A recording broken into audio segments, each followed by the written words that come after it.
ఆ డ్యామేజ్ కూడా కనుగొనడానికి ఒక 1 year పట్టింది.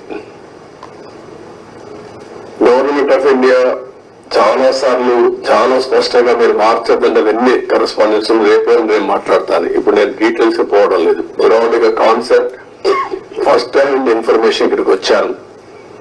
I have seen the project. మామూలు వాళ్ళైతే అర్థం కాదు. నేను ఒక 100 సార్లు ఈ ప్రాజెక్ట్ గురించి రివ్యూ చేసుంటాను. 30 times ఇక్కడికి వచ్చి ప్రాజెక్ట్ లో చూశాను. అడుగున అన్ని నిర్ణయాలు నేను భాగస్వామిని అర్థం చేసుకోగలిగాం. ఈరోజు ఒక పక్కన డయాఫామ్ వాల్ 3 bits లో పోతే ఇప్పుడు ఆల్టర్నేటివ్స్ ఏంటంటే మీనవేషాలు లెక్కేసే పరిస్థితికి వచ్చారు.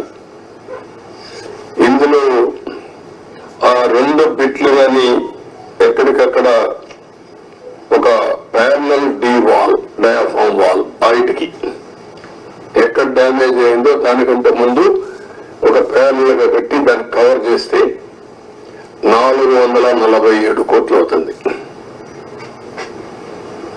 మామూలుగా మనం ఖర్చు పెట్టింది 446 కోట్లు. ఇప్పుడు రిపేర్ చేయడానికి 447 కోట్లు. ఓకే, మొత్తం దాని అప్పటికి కూడా గ్యారంటీ లేదు. ఈ డయాఫామ్ వాల్ ఈ ప్యారల్ గా 447 కోట్లు ఖర్చు పెడితే మిగిలిన భాగం అంతా పర్ఫెక్ట్ గా ఉంది, ఇంక ఇబ్బంది లేదు అనే పరిస్థితి లేదు. కాదు, మొత్తం డయాఫామ్ వాల్ ప్యారల్ గా కట్టాలంటే 990 కోట్లు. ఇది ఒక భాగం. కాఫర్ డ్యాములు పైన కాఫర్ డ్యామ్ ఉంది, కిందన కాఫర్ డ్యామ్ ఉంది. 550 కోట్ల రూపాయలతో పైన ఒక 250 కోట్లతో కిందన కాఫర్ డ్యామ్ 2 కట్టారు. ఇప్పుడు వీళ్ళు చేసిన నిర్వాహకం మధ్యలో గ్యాప్, లాస్ట్ లో గ్యాప్ ఉంటే ఆ లాస్ట్ గ్యాప్ ను ఫిలప్ చేయలేదు. రీజన్, ఆ సమయంలో ఏజెన్సీ లేరు, ఇంజనీర్లు లేరు. ఆ నీళ్లు వచ్చాయి. ఆ నీళ్లు వచ్చి మొత్తం ఆ ఉధృతంతో కింద నుండి ఇసుకుని ఎక్కడికక్కడ పైకి వేసింది. ఎక్కడికక్కడ మనం ఏమంటాము, ఇవన్నీ అగాధం, ఆ గొయ్యి కాదు, వాటర్ వచ్చినప్పుడు సుడిగుండాలు అలాంటి క్రియేట్ చేసి ఎంత లోతు పోనంత లోతుకి వెళ్ళిపోయి 20 మీటర్లు 30 మీటర్లకు వెళ్ళిపోయి ఆ మట్టి అంతా దిగేసింది. దానివల్ల గ్యాప్ 1 అది క్లోజ్ చేయాలి మనం. గ్యాప్ 1 దగ్గర మీరు ఒకసారి చూస్తే అది 250 మీటర్లు ఉండేది. గ్యాప్ 1 బంద్ 150 మీటర్స్ కొట్టుకొని వెళ్ళిపోయింది.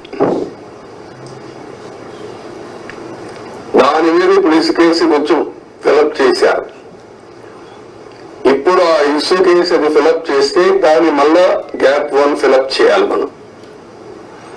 ఇప్పుడు ఇసుక తీసుకొచ్చి బయట నుంచి ఇసుక తీసుకొచ్చి అక్కడ పెట్టి మొత్తం కొట్టుకొని వెళ్ళిపోయింది. కాబట్టి ఇప్పుడు డ్రౌటింగ్ దానంతా కూడా కాంపాక్ట్ చేస్తున్నారు. ఆ ఇసుక అంతా పోసి ఇది ఎంత అవుతుందో తెలియదు.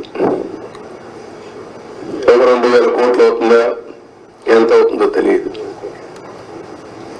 They are saying as on today 2000 కోట్లు నాకు నమ్మకం లేదు. అడ్మినిస్ట్రేషన్ పైన వాళ్ళు ఏ లెక్కనేసారో తెలియదు నాకు. ఇది అయిన తర్వాత గ్యాప్ 1 అనేది లాస్ట్ లో ఉండేది వస్తుంది. గ్యాప్ 2 డయాఫామ్ వాల్, గ్యాప్ 3 ఇంకొక వాల్ కట్టారు, అక్కడ కాంక్రీట్ వాల్ కట్టారు. అదే మాదిరిగా గైడ్ బండ్ ఒకటి అది కుంగిపోయింది. సరే, స్పిల్ వే అప్పుడే కట్టాం, గేట్స్ కూడా అప్పుడే పెట్టాం. ఇప్పుడు ఇవన్నీ చూసిన తర్వాత ఎన్నేళ్లు పడుతుందని అడిగాను.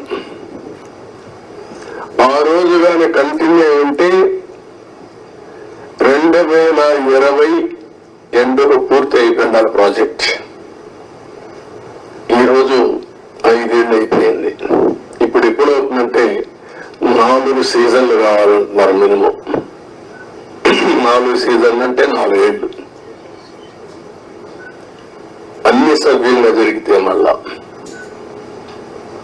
ఒక వ్యక్తి రాష్ట్రానికి ఒక శాపంగా ఎట్లా మారుతారనేది ఇది ఒక కేస్ స్టడీ.